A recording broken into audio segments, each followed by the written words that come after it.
Bismillahirrahmanirrahim. Assalamualaikum warahmatullahi wabarakatuh. Alhamdulillah. Alhamdulillahilladzi anzala as-sakinata fi qulubil mu'minin liyazdadu imanan ma'a imanihim. Asyhadu an la ilaha illallah wahdahu la syarika lah wa asyhadu anna sayyidana wa nabiyyana Muhammadan abduhu wa rasuluh. Allahumma fasalli wa sallim wa barik ala sayyidina Muhammadin wa ala alihi wa ashabihi ajma'in, amma ba'd. Yang sama kita hormati Bapak Kepala Sekolah SMK Bina Karya Mandiri dan seluruh sivitas akademika SMK Bina Karya Mandiri yang saya banggakan. Puji syukur kita panjatkan kehadirat Allah yang telah memberikan kepada kita begitu banyak nikmatnya, sehingga jikalau kita menghitung nikmat itu tidak akan bisa kita menghitungnya.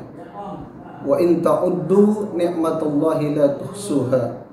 Jika kamu menghitung nikmat Allah, tidaklah cukup waktu untuk bisa menghitung nikmat itu.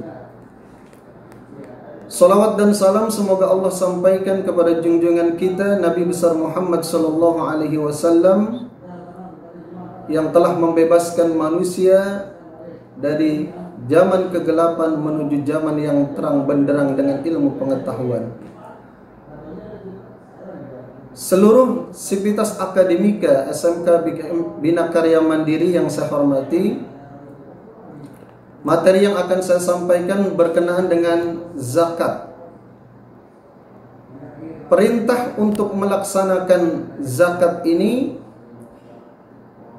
pernah satu hari ketika Rasulullah Shallallahu Alaihi Wasallam ketika beliau duduk dengan para sahabatnya, idh tala'a rajulun, datang seorang laki-laki bayadus thiyabis sawab, seorang laki-laki dengan pakaian yang putih, sadidu bayadis sa'ar, rambutnya sangat hitam, la yura alaihi atharus safar, tidak ada bekas kalau orang itu pernah bepergian jauh. La ya'rifuhu minna ahadun, tidak ada seorang pun di antara kami yang tahu siapa laki-laki itu. Hatta jalasa ilan Nabi sallallahu alaihi wasallam, sampai kemudian laki-laki itu duduk di hadapan Nabi. Pasnada rukbataihi ila rukbataihi, lututnya bertemu dengan lutut Nabi. Wa wada'a kaffaihi ala fakhidaihi, kemudian laki-laki itu meletakkan tangannya di atas paha Nabi. Kemudian berkata kepada Rasulullah, "Ya Muhammad, akhbirni anil Islam." Ya Muhammad, sampaikan kepada saya tentang Islam. Kemudian Rasulullah menjawab, "Al-Islam an tashhada an la ilaha illallah wa anna Muhammadar Rasulullah wa tuqimas salata wa tu'tiyaz zakata wa tasuma Ramadan wa tahujjal baita in istata'ta ilaihi sabila." Islam itu, kata Rasulullah, mengucapkan dua kalimat syahadat, bersaksi tidak ada Tuhan selain Allah, dan bersaksi bahwa Nabi Muhammad itu adalah utusan Allah. Wa tuqimas shalah, dirikan salat, wa tu'tiyaz zakah, tunaikan zakat, wa tasuma Ramadan, berpuasa di bulan Ramadan, wa tahujjal baita in istata'ta ilaihi sabila, melaksanakan ibadah haji ke tanah suci Makkah Al-Mukarramah. Bahasan kita kali ini adalah tentang waktu tiaz zakah. Zakat harus ditunaikan. Kapan kita harus menunaikan zakat? Zakat itu ditunaikan jika telah terpenuhi dua hal. Yang pertama nisab, batas ukuran. Yang kedua haul, adalah batas waktu. Zakat itu terbagi dua, zakat fitrah dan zakat mal. Kapan kita harus mengeluarkan zakat fitrah? Zakat fitrah itu dikeluarkan pada saat bulan Ramadan. Kenapa? Karena sebuah hadis dari Rasulullah menyatakan, "Shaumul 'abdi mu'allaqun bainas sama'i wal ardi hatta yu'addi zakatal fitri." puasa seorang hamba bergantung antara langit dan bumi, tidak diterima oleh Allah hatta yuaddi zakatal fitri, sampai dia mengeluarkan zakat fitrah. Berapa zakat fitrah yang harus dikeluarkan?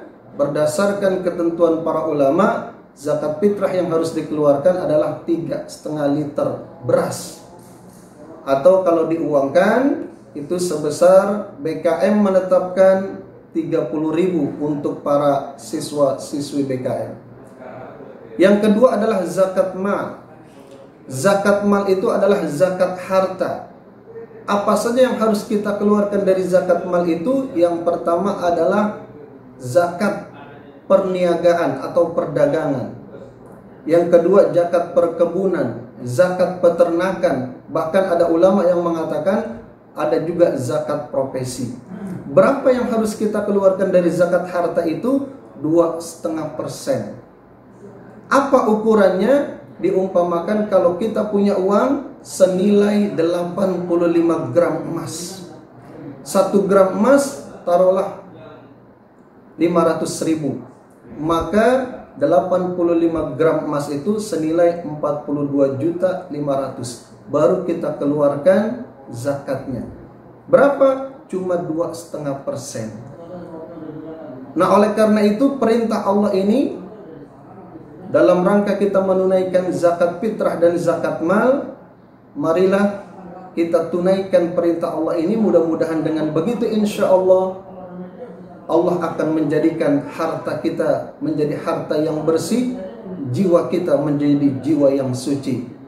Tathhirul qulub wa tazkiyatun nafs. Harta yang bersih, jiwa yang suci, itulah yang akan kemudian menjadikan kita menjadi orang yang beruntung. Qad aflaha man zakkaha. Sungguh beruntung orang yang telah mensucikan jiwanya. Wa qad khaba man dassaha. Dan sungguh rugi orang yang telah mengotori jiwanya. Mudah-mudahan dengan zakat fitrah yang kita keluarkan, insya Allah akan mendatangkan keberkahan buat kita. Dengan harta yang kita keluarkan, insya Allah harta itu akan berkembang sesuai dengan makna zakat itu sendiri. Arti zakat adalah tumbuh dan berkembang. Orang yang mau mengeluarkan zakat, maka insya Allah hartanya akan tumbuh dan berkembang. Ini mungkin yang bisa kami sampaikan. Mudah-mudahan perintah zakat bisa kita laksanakan.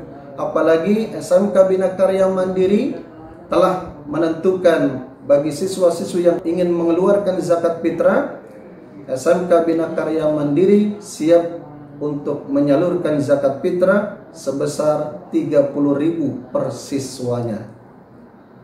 Baiklah, ini saja yang dapat saya sampaikan. Sebelum saya akhiri, ada 2 pertanyaan yang saya akan kemukakan kepada siswa-siswi. Pertanyaan pertama adalah, zakat fitrah itu berapa beras yang harus kita keluarkan dari zakat fitrah? Yang kedua, berapa persen dari zakat mal yang harus kita keluarkan? Itu saja yang bisa saya sampaikan. Mudah-mudahan siswa dan siswi mampu menjawab pertanyaan saya. Sebelum saya akhiri juga ada pertanyaan dari siswa. Yang pertama pertanyaan dari Dela Puspita. Pertanyaannya adalah, siapa sajakah yang berhak menerima zakat? Yang berhak menerima zakat itu menurut Al-Quran surat At-Taubah ayat 60 ada 8 golongan. Siapa saja mereka? Dijelaskan dalam Al-Quran, innamas shadaqatu lil fuqara wal masakin wal amilina 'alaiha wal mu'allafatu qulubuhum wa fir riqab wal gharimin wa fi sabilillahi wa ibnis sabil. Ada 8 golongan. Yang pertama adalah fakir, yang kedua adalah orang miskin, yang ketiga amil zakat, pengurus zakat, yang keempat adalah mu'allaf, yang kelima adalah memerdekakan budak ar-riqab, yang ketujuh orang-orang yang berhutang al-gharimin, kemudian wa ibnis sabil, orang yang berjuang di jalan Allah. Ada 8 asnaf yang berhak menerima zakat sesuai dengan Al-Quran surat At-Taubah ayat 60. Yang kedua, hukum orang yang meninggalkan zakat fitrah. Hukumnya, kalau kita tidak mengeluarkan zakat fitrah, maka ibadah puasa kita tidak akan diterima Allah. Dia bergantung antara langit dan bumi. Dan yang ketiga, apa boleh anak yang belum kerja zakat fitrahnya dibayarkan oleh orang tuanya? Pertanyaan yang bagus, jawabannya adalah memang seharusnya begitu. Anak yang belum kerja menjadi tanggungan orang tuanya. Karena itu orang tuanya yang harus membayarkan zakat fitrahnya. Dan zakat fitrah itu untuk memberikan kebahagiaan kepada orang-orang fakir dan miskin ketika menyambut Hari Raya Idul Fitri. Ini saja yang dapat saya sampaikan, lebih kurang saya mohon maaf. In uridu ilal islah mastata'tu wa ma taufiqi illa billah alaihi tawakkaltu wa ilaihi unib. Assalamualaikum warahmatullahi wabarakatuh.